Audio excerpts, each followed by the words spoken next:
Yo guys, what is going on? JPS back with another video, and today we're going to be reacting to why Starbucks failed in Australia. And just the title is surprising to me because Starbucks is literally everywhere, not only in the United States but all over the world. To preface this video, I am not a fan of Starbucks. I think it's a plastic cup with a couple shots of high fructose corn syrup served at $5. That's all it is to me. Now, that doesn't mean I'm not a fan of coffee. I do enjoy coffee here and there, although I can't have it too often because my leg gets to shaking. I get way too hyper. It's the caffeine's too much for me. But anyways, we're going to be finding out why Starbucks failed in Australia. This was mentioned in one of the first videos we reacted to on this channel. Didn't go into depth as to why it failed. It just said it failed and that Australia has really good coffee. I think New Zealand has really good coffee too. So, yeah, I'm excited for this one, guys. Been waiting to watch this for a while, kind of pushed it off and forgot about it, but here we are. So with that being said, let's get right into it. Starbucks has coffee shops all over the world. There are more than 28,000 locations in 76 markets, from Shanghai to Guantanamo Bay. And in China, a new Starbucks location opens up every 15 hours. But there is one continent that seems uninterested in the hype over the Seattle-based coffee chain. And that continent is Australia. It's proven to be one of the toughest markets in the world to break into. So tough, in fact, that Starbucks closed more than 2/3 of its stores on the continent back in 2008. So what went so wrong with Starbucks in Australia? To answer that, let's go back to July of 2000, when Starbucks opened its first Australian shop in Sydney.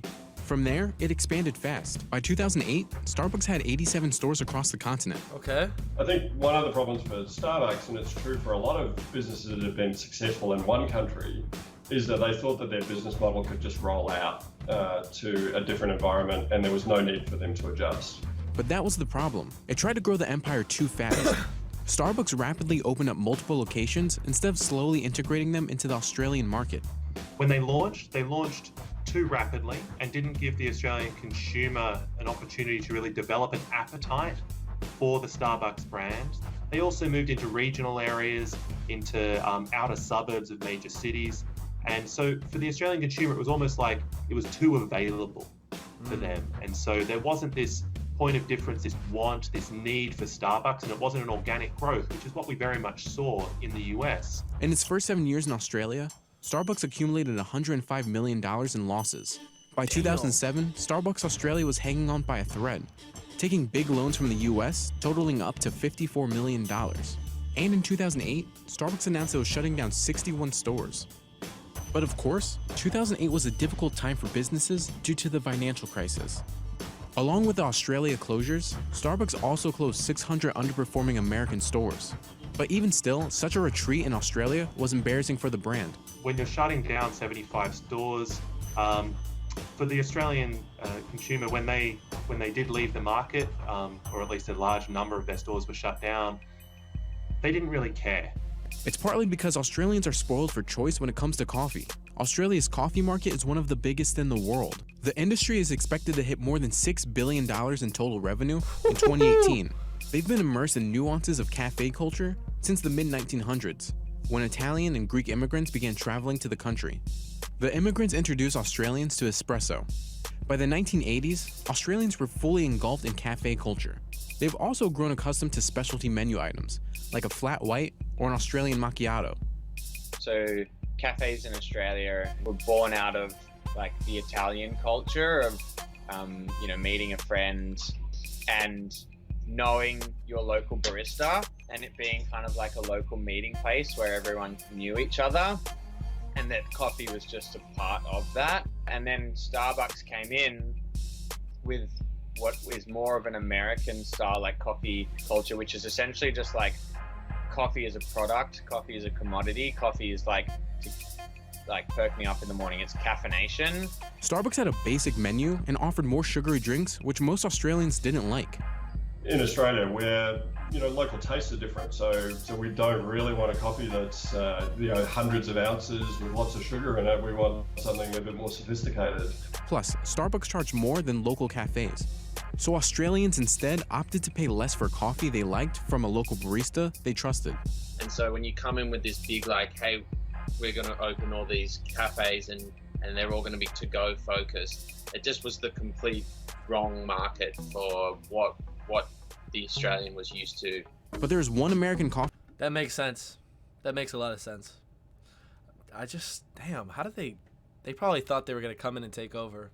I feel like it's weird for me to think this, but I feel like the reason why they thought they would be successful in Australia is because of like McDonald's. McDonald's, I keep hearing, is super popular in Australia. You guys call it Macca's or something like that. I want to react to a McDonald's video comparison. What menu items you guys have and stuff. Market for what the Australian was used to. But there's one American coffee company that's thriving in Australia. Founded in Chicago and now based in Australia, What? Gloria Jean's got the traction in Australia that Starbucks couldn't. Gloria Jeans? Gloria Jean's has more than 400 Australian locations. Never heard of and it. serves more than 35 million consumers in Australia each year. So what is Gloria Jean's doing in Australia that Starbucks isn't? Well, the company attributes its success to two Australians who franchised the business in their home country. Shops started to show up in Australia in 1996. Fast forward to today, the company has a presence in every Australian state. The reason? Its menu. The chain offers a wide variety of espresso drinks and specialty coffee. Yep. Failing to adapt its menu to Australians' coffee culture proved to be a mistake for Starbucks. And the company faces another challenge later this year: Italy. Starbucks is opening its first store in Milan in late 2018. Home of the espresso, Italy is rich in cafe culture. But according to Starbucks, it's not going to make the same mistakes that it did in Australia. The company said that it would develop in Italy with humility and respect for its coffee culture. It announced it would be opening a roastery, which is not your average cafe. It gives customers a chance to see coffee beans roasted and processed before their eyes. So there's a chance that it won't struggle like it did in Australia. But Starbucks isn't admitting defeat in Australia either. Starbucks is staging a comeback on the continent. In 2014, Starbucks locations in Australia were purchased by the Mount Waverley-based Withers Group. Starbucks told CNBC that since its sale to the Withers Group, the company learned a lot. So this time, it's taking a different approach to putting Starbucks on the continent. So if you just think about it, Australia's a big tourism destination. There's a lot of US and Chinese tourists. Starbucks have been very successful in China, and it makes a lot of sense for them to build out because there are people looking for something that's familiar to them. Now with 39 locations in Brisbane, Melbourne, the Gold Coast, and Sydney areas, this time it's not looking to appeal to Australians. But instead, the coffee giant hopes to be a familiar face for tourists visiting popular vacation destinations in Australia. Australia's always been a high volume tourist market. The same thing in terms of international students at our universities, potential opportunities for them. And we're starting to see Starbucks enter into some large shopping malls here in Australia as well. Australia welcomed 9 million tourists from 2017 to 2018, and those international visitors spent more than $30 billion in 2017 alone. So tourists could possibly be the key to keeping the company afloat and preventing another downfall. Okay. I like that video a lot. And I love how they took into account what was the financial crisis of 2008 rather than just saying, oh, they closed down like 75% of their stores. Because that would have, some people would have just been like, wow, they really failed then. But there were a lot of external factors. Anyways, it sounds like Starbucks is still in Australia. So I want to know, for the Australians watching this video, which one of you guys like Starbucks? If any of you. It does sound like it's for tourists, though. So anyways, super, super fascinating video. A lot to do with the way they came in and kind of thought that they would change you guys, which may be a bit more difficult than they thought.